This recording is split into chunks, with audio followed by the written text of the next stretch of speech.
une dizaine de bulldozers en action avec pour direction Bobo Dioulasso. Le chef de bord, le président du Faso, le capitaine Ibrahim Traoré. Nous sommes à Yimdi, à quelques 2 km de la voie de contournement à la sortie ouest de Ouagadougou. La lame du bulldozer lance ainsi les travaux de l'autoroute Ouagadougou-Bobo Dioulasso. Sur une distance de 332 km, l'infrastructure de haut standing sera réalisée en 2 fois 4 voies avec un terre-plein central reliant directement la capitale Ouagadougou à Bobo Dioulasso, la capitale économique du pays. Elle passe par le sud de la ville de Koudougou, le nord de la ville de Boromo et le sud de la ville de Houndé.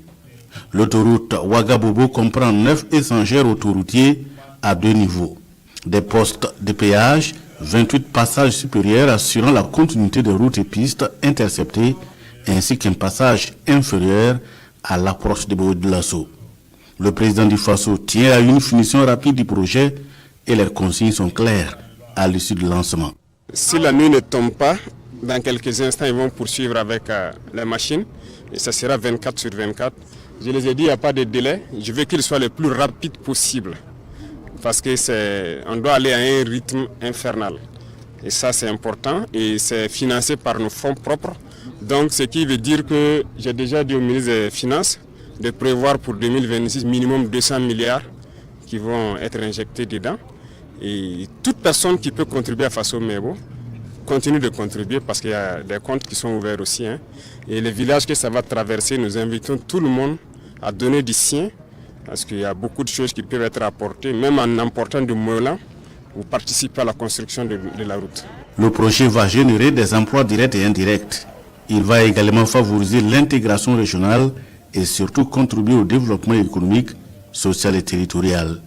Et le lancement de l'autoroute Ouagabobo se veut le tremplin pour faire de tout le pays un véritable Eldorado. Le lancement de cette autoroute de 4x2 est un projet très ambitieux et ce ne sera pas ça seulement. On veut rejoindre tous les chefs-lieux de région par des autoroutes. Donc ce qui a fait que le projet Yako Koudougou, qu'on voulait lancer cette année même, je les ai dit donc de patienter et transformer ça en une autoroute de 2x2. Même si ce n'est pas 4x2, des autoroutes de 2x2.